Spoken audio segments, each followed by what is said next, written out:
Огромный белый волк вырвался из снежной пурги и стремительно бросился к старой самке северного оленя. Она стояла на самом краю ледяного утеса и уже едва держалась на ногах. Один прыжок, один удар клыков, и все должно было закончиться. Но внезапно хищник замер. Он медленно подошел ближе, опустил голову и осторожно коснулся ее морды. Через несколько секунд из снежной метели появились еще 3 огромных белых волка. Они окружили старую самку северного оленя плотным кольцом. Казалось, сейчас начнется смертельная охота. Но вокруг не было ни рычания, ни крови, ни страха. Только вой ветра среди ледяных скал и бесконечный снег. Много лет назад далеко на севере случилась страшная снежная буря. Огромная лавина сошла с гор и накрыла логово волчицы. Под толщей снега она погибла, а в холодной пещере остались 4 маленьких волчонка. Они были слепыми, беспомощными и голодными.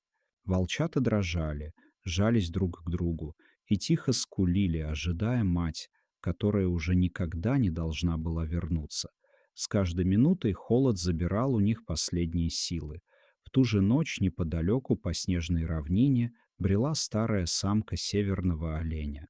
Несколько дней назад стая хищников растерзала ее единственного олененка, и теперь она скиталась по снегам совсем одна.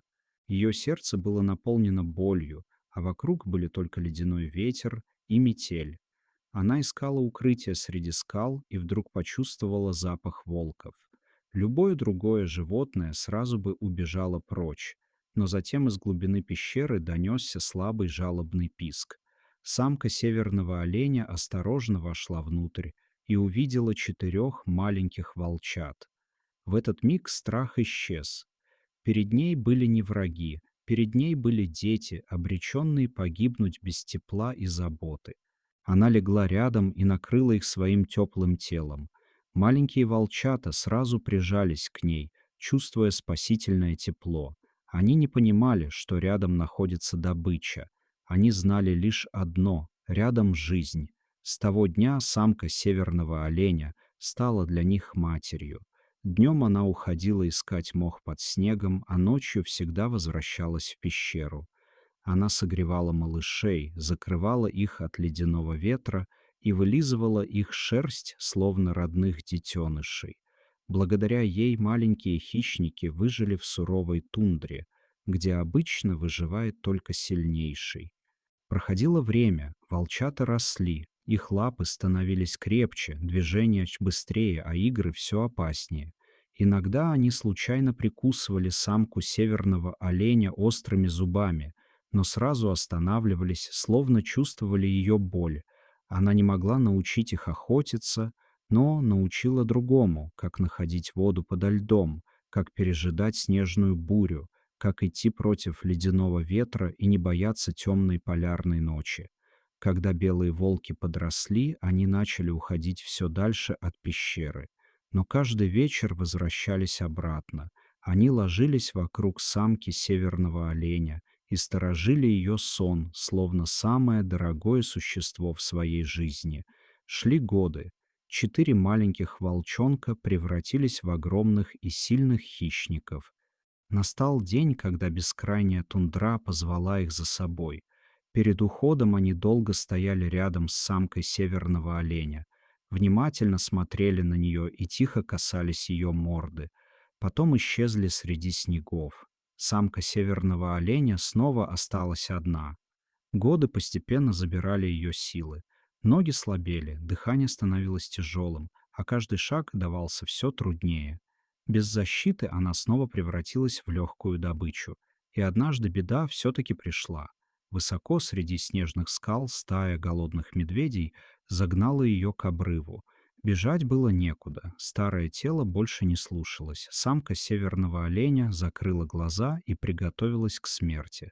Но внезапно над ущельем раздался протяжный вой. С каменного выступа вниз спрыгнул огромный белый волк. Следом появились еще 3. Медведи мгновенно остановились. Они сразу поняли, что перед ними настоящие хозяева этих снегов. Самый крупный волк встал между медведями и старой самкой северного оленя. Его рык эхом прокатился по ущелью, и хищники не осмелились приблизиться ни на шаг. Затем он повернулся к самке северного оленя, подошел ближе и мягко коснулся ее морды, точно так же, как когда-то маленьким волчонком в холодной пещере. Остальные волки окружили ее со всех сторон, закрывая от ветра и опасности. Они не видели перед собой добычу, они видели мать. 3 дня белые волки не отходили от нее ни на шаг. Они согревали ее своими телами, охраняли ночью и помогали подниматься на ноги.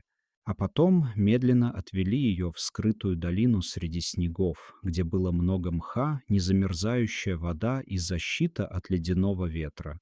С тех пор ни один хищник больше не осмеливался приближаться к старой самке северного оленя. Все звери в округе знали, ее охраняют 4 огромных белых волка. Последние годы своей жизни она прожила спокойно среди суровой тундры, которая когда-то забрала у нее родного детеныша, но подарила 4 других. Эта история напоминает о том, что даже в самом жестоком мире добро не исчезает бесследно. Иногда тот, кого принято бояться, становится семьей. И если старая самка северного оленя смогла спасти маленьких волчат, а волки спустя годы вернулись ради нее, значит, чудеса все еще живут среди снегов, ледяных ветров и дикой природы. Подписывайтесь на канал, ставьте лайки. Впереди еще много удивительных историй из мира природы.